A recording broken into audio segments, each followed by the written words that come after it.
अस्सलामुअलैकुम, welcome to my channel Kashaf voice पुरअसरार कहानियाँ। कहानी शुरू करने से पहले आप सबसे गुजारिश है मेरे चैनल को सब्सक्राइब करें, बेल आइकन को क्लिक करें ताकि मेरी नई आने वाली वीडियोस का नोटिफिकेशन आपको मिल सके। शुक्रिया। चलते हैं कहानी की तरफ। कब्रिस्तान में तेज़ हवाएं चल रही थी। हर तरफ से चीखों पुकार की आवाज़ें आ रही थीं। आवाज़ें इतनी ऊंची थी कि ऐसा महसूस होता था कि कानों के पर्दे फट जाएंगे। कब्रिस्तान के दरमियान में खुली जगह, कब्रों के दरमियान एक शख्स काले लिबादे में मंडल बांधे बैठा था। इसकी आंखें बंद थीं। इसके होठ मंतर का तेज़ी के साथ जाप कर रहे थे।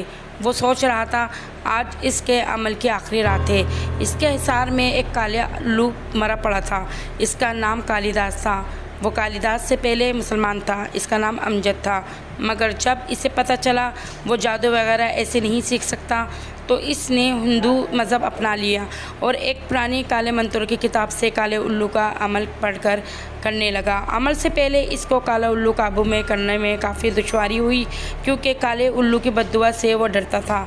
आज इसकी पढ़ाई की आखिरी रात थी, पर 7 दिन का अमल था, यानी 7 रातों में पढ़ना था। 6 रातें ज़्यादा खौफनाक न थी, मगर आज महसूस हो रहा था कि आज कालिदास की इसकी ज़िंदगी की आखिरी रातें। हर तरफ से खौफनाक आवाज़ें आ रही थी। ऐसा महसूस हो रहा था जैसे कई चुड़ैलें या भूत मिलकर बैन कर रहे हों। फजर में 15 मिनट रह गए थे। इसके बाद इसका अमल मुकम्मल हो जाना था। जैसे ही 15 मिनट पूरे हुए, हर तरफ सकूत छा गया। एक आवाज़ गूंजी, बालक, तुम अपने अमल में कामयाब हुए। काली का आशीर्वाद तुम्हारे साथ है। कालिदास बहुत खुश हुआ। वो इस अमल के मंत्र को इस्तेमाल करने का तरीका जानता था। अभी भी वो मंदिर में बैठा रहा। वो डर रहा था, इसलिए सूरज जब निकला तभी मंदिर से बाहर आया और खुशी से नाचने लगा। अब काला उल्लू इसके बस में था और काला मंत्र भी। वो अपने गांव की तरफ चल पड़ा। इसका शैतानी दिमाग बहुत कुछ सोच रहा था। अब इसे बस अमल करना था। इसने इसी दिन अपने प्लान पर अमल करना शुरू कर दिया। चंद लोगों को अपने मंत्रों से सेहतियाब किया और लोग इसे पीर साहब कहने लगे। इसने अपना आस्थाना बना लिया और आहिस्ता आहिस्ता बहुत मशहूर हो गया। वो आने वाली औरतों पर भी हाथ साफ करता और पैसे भी बटोरता। इसका धंधा ज़ोरों पर था। आला हुकाम इसके मुरीद थे।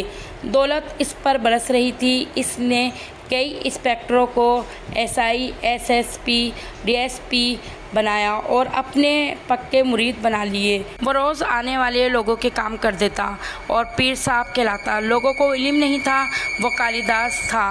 कालिदास ने 3-4 साल मौज की। वो उकता गया और एक बंदे को अपना जानशीन बनाकर सफ़र के लिए निकल खड़ा। वो अपने गांव काले टब्बे से काफ़ी दूर शुमाल की तरफ जा रहा था। वो पीर बनने से पहले आवारा गर्दी करता था। इससे इस सारे इलाके का पता था। इसने रास्ते में बस की सवारी की और एक दूसरे गांव पहुंच गया। इस गांव का ज़मींदार का बेटा कालिदास का दोस्त था और वो रिटायर्ड पुलिस ऑफिसर भी था। वो पुलिस ऑफिसर नईम बलोच कालिदास का मुरीद था। कालिदास इसका इरादा इसके यहाँ क़याम करने का था। कालिदास ने गांव वालों से पता किया कि लाल हवेली कहाँ है। चक के 12 लोगों ने काली की रहनुमाई की और इसे ज़मींदार पुलिस ऑफिसर नईम की लाल हवेली के सामने खड़ा कर दिया। हवेली के बाहर खड़े गार्ड ने कालिदास को पहचान लिया और अंदर दौड़ लगाई। कालिदास हवेली के बड़े दरवाज़ों के पास खड़ा इर्द गिर्द का जायज़ा ले रहा था। इतनी देर में हवेली के दरवाजे से नईम बाहर निकला। पीर साहब, आप और यहाँ? नईम बोला। नईम ने कालिदास का हाथ चूमा और घुटनों को भी हाथ लगाया। हाँ, बस जहन को कुछ नहीं चाहिए। वहाँ उकताहट हो गई थी तो मैं यहाँ चला आया। काली ने जवाब दिया। आइए पीर साहब, आप ही का घर है। नईम खुश रहा था। अगर इसे पता चल जाता कि कालिदास असल में क्या है तो कालिदास का मज़ार वहीं बन जाता था। नईम इसके आगे बिछा जा रहा था। 1 मिनट, कालिदास ने कहा। हुकुम? नईम ने कहा। यहाँ तो मेरे सिवा किसी को नहीं बताओगे कि मैं सुकून की यहाँ तलाश में आया हूँ। तुम्हारी मेहरबानी होगी। मेरे आने का किसी को इल्म नहीं होना चाहिए। कालिदास ने जवाब दिया। नईम ने फ़ौरन कहा, जो हुक्म सरकार का। और सरकार कालिदास को मेहमान खाने के सबसे बड़े आलीशान कमरे में ठहराया गया। यहाँ भी सिर्फ कालिदास ही मेहमान था। यहाँ भी इसने नईम की बहन पर हाथ साफ किया। वो एक दरख्वास्त लेकर आई और इज्जत गंवा कर गई और इसका काम भी हो गया।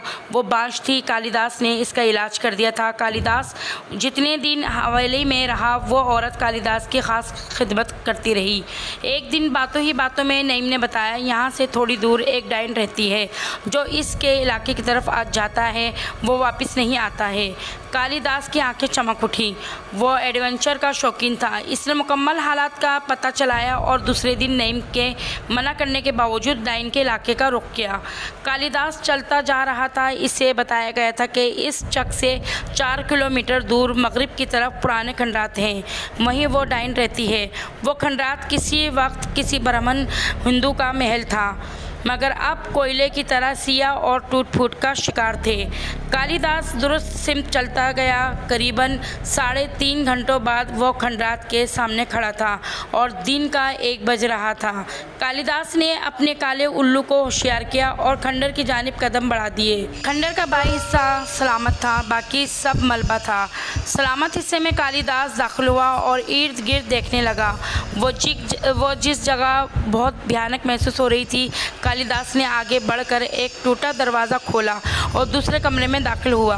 वो कमरा खाली था, यहाँ अंधेरा था। ये खंडर जला हुआ महसूस होता था, मगर अंधेरे ने इसे मज़ीद खौफनाक बना दिया था। कालिदास ने आगे बढ़कर इस कमरे के बाईं तरफ वाला दरवाज़ा खोला और अंदर कदम रखते ही इसकी आंखें खुली की खुली रह गईं। वो एक आलीशान बेडरूम था, वहीं कारपेट बिछा हुआ था और एक बेड पर एक हसीना बैठी इसी की तरफ देख रही थी। कालिदास सोच रहा था, बाहर से गंदा और भयानक नज़र आने वाला खंडर अंदर से इतना खूबसूरत होगा, ये इसने सोचा भी नहीं था। और वो इस परी के बारे में सोच रहा था जो काफ़ी हसीन थी और बेड पर मलका के अंदाज में बुराजमान थी। कालिदास रुक गए, क्यों? आगे आओ, आगे चले आओ। इस परी जमाल के होठों से अपना नाम सुनकर कालिदास हैरान हुआ और चलता हुआ एक सोफे पर आकर बैठ गया और इस हसीना को हैरत से देखते हुए बोला, क्या हुआ डाइन, तुम ही हो जिसके बारे में मैं सुनकर आ रहा हूँ? हसीना ने सर हिलाया। हाँ, मैं वही हूँ। तुम भी काली के पुजारी हो और मैं भी। काली शक्तियाँ हासिल कर रखी हैं। कालिदास हैरान था। वो हसीना बहुत भोली भाली नज़र आ रही थी, मगर वो डाइन। कालिदास मोहतात हो गया। अपने बारे में कुछ बताना पसंद करोगी? कालिदास ने पूछा। हसीना ने कहका लगाया। वो कहका काफ़ी खौफनाक था। वो बोली, खौफ आ रहा है मुझसे, जबकि काला उल्लू तुम्हारे मुहाफिज है। हसीना ने कहा। कालिदास ने कहा, मैं खौफजदा तो नहीं, बस हैरान हूँ। तुम इतनी मालदार और ख़ूबसूरत हो, इस वीराने में क्या कर रही हो?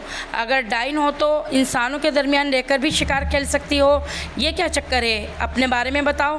कालिदास बोलता ही चला गया। सब्र करो, बताती हूँ। वो उठकर एक तरफ गई और कुछ चांदी के गिलास में डालकर ले आई और बोली, तुम मेरे मेहमान हो और ये सोम रस है, पी लो। कालिदास ने सोम रस पी लिया। फिर इस हसीना ने अपने बारे में जो कुछ बताया वो ये था। वो जच्चा थी, यानी डाइन, और काफ़ी अरसे से ज़िंदा थी। इसका नाम शांति था। इसके यहाँ बच्चा होने वाला था, तो तब चिल्ले के दौरान वो मर गई और डाइन बन गई। पहले तो वो बच्चों के कलेजे निकाल कर खाती रही, फिर बड़ों का भी शिकार करने लगी। एक दिन एक रस्सी जो मुसलमान था इससे टकरा गई। इस रस्सी ने इसे इस इलाके में कैद कर दिया। इस रस्सी का इंतकाल हो चुका था, मगर हिसार कायम था। जब तक वो 21 बच्चों की काली को बलि ना देती, वो वहाँ से आज़ाद नहीं हो सकती थी। जो इसके इलाके का रुख करता, शांति इसका शिकार अपने हुस्न से करती और तहखाने में ले जाकर खून पीती और गोश्त चट कर जाती। कालिदास बोला, तो ये वजह है, ठीक है, मैं तुम्हारी मदद करूँगा। हसीना खुश हो गई। कालिदास वापस चला गया। गांव से अपने चेलों से 21 बच्चे अगवा करवाए जो 7 साल के थे और एक बड़ी गाड़ी में बच्चों को सहरज़दा करके खंडर के अंदर ले आया। शांति बहुत खुश हुई। इसी रात कालिदास और शांति ने तहखाने में 21 बच्चों की बलि दी। काली देवी को और मज़े लेकर गोश्त खाया। शांति ऋषि के अमल से आज़ाद हो गई। कालिदास शांति के हुस्न से इस रात फैज़याब हुआ। दोनों गहरे दोस्त बन गए। उन्होंने शहर का रुख किया। बहुत हलचल मचाते रहे। शांति और कालिदास एक साथ तकरीबन 1 साल रहे और एक दिन शांति कालिदास को खामोश से छोड़कर कहीं चली गई। वो एक ख़त छोड़ गई थी कि वो बोर हो रही थी, इसको और भी बहुत सारे काम हैं।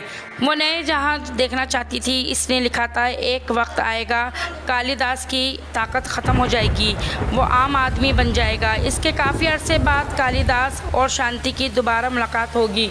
फिर शांति कालिदास के दुश्मनों से चुन चुन कर बदला लेगी। कालिदास हंस पड़ा कि कोई इसे कैसे नुकसान पहुंचा सकता है, मगर वो बात सच हुई। कालिदास का झगड़ा एक हिंदू महाराज कृष्ण से हुआ। महाराज का पलड़ा भारी था। कालिदास की बात दुरुस्त थी, मगर ताकत में महाराज से हार गया। महाराज ने इससे तमाम शक्तियाँ छीन ली। कालिदास वहाँ से चल पड़ा। इसका दिल बहुत उदास था। वो खुदकुशी करने का सोच रहा था, क्योंकि इसकी पुरस्कार क़ुव्वतें छिन चुकी थी। मगर इसे शांति की बात याद आई तो इसने इरादा तर्क किया और अपने एक दूर के मुरीद के पास चला गया। वहीं रहने लगा। मगर वो आज भी डाइन के इंतज़ार में है कि वो वापस आए और कालिदास अपने दुश्मनों से खौफनाक इंतकाम ले सके। इसने शादी तो कर ली, मगर इसके यहाँ औलाद ना हुई। वो रातों को डाइन को याद करता है। नाजरीन, कहानी कैसी लगी? मेरे चैनल को सब्सक्राइब